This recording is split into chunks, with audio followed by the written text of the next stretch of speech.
Na atividade médica, muitas das vezes a gente fica meio que no piloto automático. Às vezes a gente acaba fazendo um pedido de exame que não precisava, um remédio que não ia trazer esse benefício todo, uma transfusão de sangue que dava pra ficar sem, né? Mas peraí, Felipe, você, Felipe Magalhães, que janta artigo científico, que nem tem tempo de pentear o cabelo porque quer estudar, você comete essas gafes na prática clínica? Não, óbvio que não, né, cara? Eu botei aquilo ali pra ilustrar, cara, é roteirozinho de lista. Tem que ter uma paradinha, uma introdução, um negócio bonitinho, sabe? Entendi. É isso. Hoje, eu, Lucas Campos, e meu amigo Felipe Magalhães, ambos médicos e diretores aqui do Jaleco, vamos falar dos 5... Bem-vindos a mais uma lista do Jaleco. 5 coisas que você não deve fazer com seu paciente internado. Hoje é diferença, hoje é choosing wisely.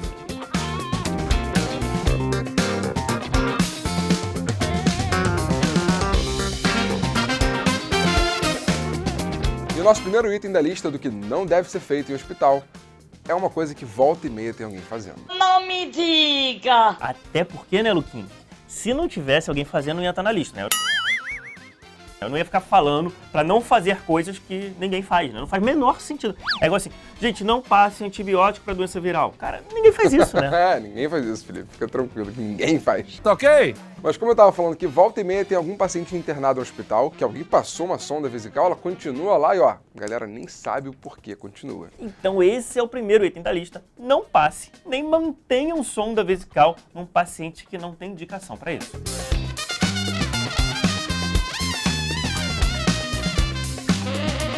Então vamos iniciar aqui deixando muito claro o motivo disso. Sonda vesical de demora aumenta a chance de infecção urinária. E, gente, infecção urinária que você adquiriu dentro do hospital é infecção hospitalar. É claro que tem indicações de sonda vesical dentro do hospital. Por exemplo, é muito clássico no CTI, o paciente crítico, instável, que a gente precisa de uma sonda vesical para monitorizar a diurese. E é ok, a gente vai usar. Só que esse paciente, na hora que ele começar a ficar mais estável, menos crítico, mais controladinho, você tem que pensar em tirar a sonda. Isso, e reparem, o que o Felipe falou, aquele doente está ali gravemente enfermo no CTI, ele também vai ter uma chance de infecção urinária maior com a sonda. Só que nesse cara, o risco-benefício compensa. Então você vai manter a sonda vesical. Agora eu entendi! Agora eu saquei! Sim, tem outras indicações. Por exemplo, exemplo clássico também é no centro cirúrgico. Durante cirurgia é muito comum que o anestesiologista precise de uma sonda vesical também. E tá tudo certo. Às vezes o cirurgião precisa da sonda vesical. Tá tudo certo, tudo certo, tudo certo. O problema todo é que depois da cirurgia, às vezes o paciente desce com a sonda vesical. E aí ele vai pro quarto, vai pra enfermaria com sonda vesical e você tem que pensar todo santo dia. Tem indicação ainda? Todo santo dia. Posso tirar isso? E aí, se não tiver indicação, tira a sonda vesical. Todo santo dia você tem que pensar nisso. Mas sabe uma coisa que todo santo dia a gente vê na prática fazendo? Pedindo exames de rotina para o paciente. É isso aí, fazendo automático, ó.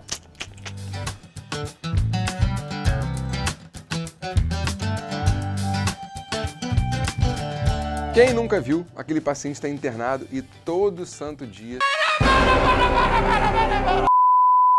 tem aqueles exames de rotina que são feitos ali, muitas das vezes sem indicação. Não, e aí imagina só, o cara vai fazer exame de rotina pra ver se tem anemia. E aí o cara acaba tendo anemia de tanto exame de rotina que ele fez, cara.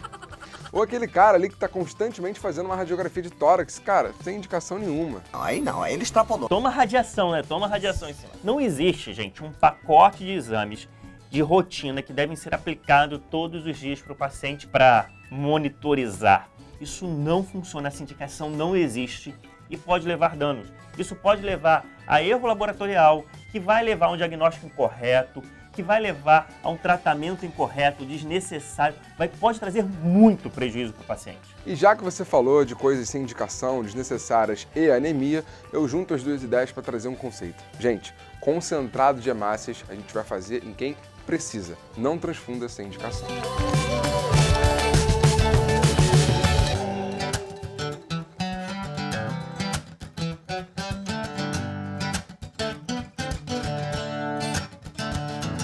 Sabe, Lucas, eu acho que esse é o ponto mais polêmico da lista. Porque a gente tem estudo, a gente fica sempre procurando um número, né, pra gente transfundir. Então fica ali, se o paciente tiver menos de 9 de hemoglobina, a gente transfunde. Não, menos de 8, menos de 7. Mas esses números, né, cara? Cara, esses valores são meio arbitrários, né? O que mais importa ali é você ver a clínica do doente. Ele tem sintoma? Tem algum risco ali de complicação? Aí você vai analisar, cara, se a resposta for sim, beleza, vamos transfundir. Se for não, pense bem sobre isso. É porque assim, a gente tem maneiras, tem motivos pelos quais a transfusão vai salvar vidas, vai ajudar. O paciente com insuficiência cardíaca, o paciente que já infartou, tem doença coronariana, realmente esses pacientes precisam de ter mais sangue, a anemia é muito ruim para eles. Agora, transfundir para o paciente que não vai ter benefício, que não tem sintoma, que não tem essas doenças, só traz complicação. E, gente, o concentrado de hemácia, ele pode acarretar em várias complicações. Você pode transfundir um paciente que não tinha necessidade, por exemplo, ele adquirir ali uma complicação infecciosa, imunogênica, eletrolítica, hipervolêmica. Então vamos pensar bem, porque transfusão de hemácias é para quem precisa. Falando em quem precisa, uma coisa que é muito importante a gente ver é se aquele seu doente que você está prescrevendo ali, omeprazol ou algum remédio para úlcera péptica, precisa de fato disso.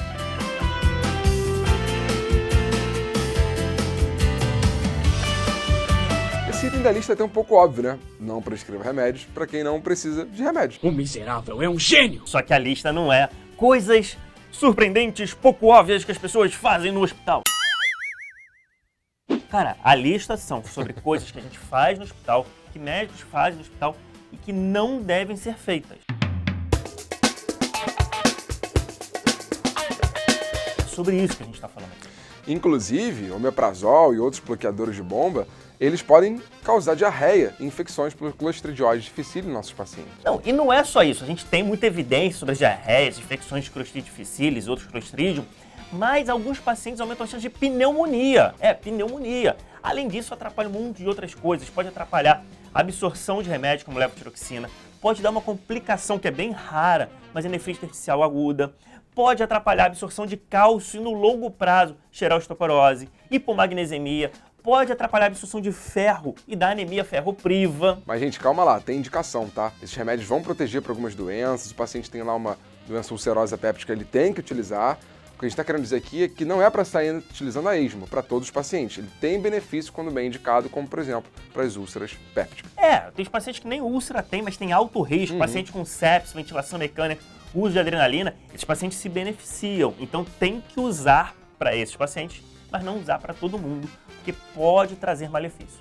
Agora, Lucas, já que a gente está falando de medicamento, o último item da lista também é sobre medicamento. Um grupo muito específico e muito popularmente conhecido, os benzodiazepínicos. Então é muito importante que a gente evite utilizar como primeira escolha para aqueles principalmente pacientes idosos com insônia, agitação ou delírio, esse grupo de medicamentos.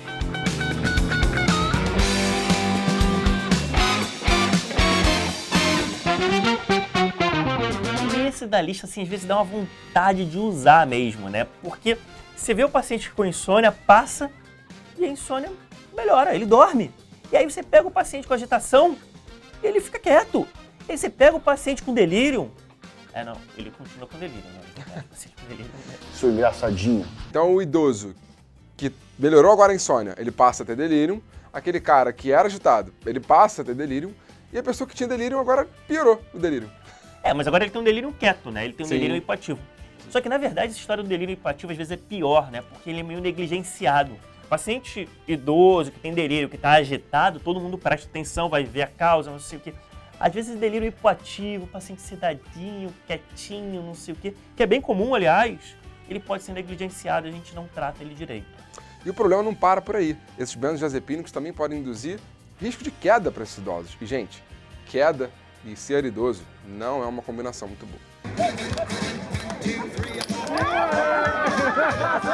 Tem os dados que mostram que até 1/3 dos pacientes que não tinham indicação, não tinham por que usar benzodiazepínico, eles usam no hospital e eles recebem esse benzodiazepínico na receita para ir para casa. E aí o risco, que antes era só no hospital, num ambiente até mais controlado, passa a ser levado para casa e às vezes se mantém para o resto da vida, porque essas drogas, inclusive, geram certa dependência, ainda mais quando você utiliza de forma errada.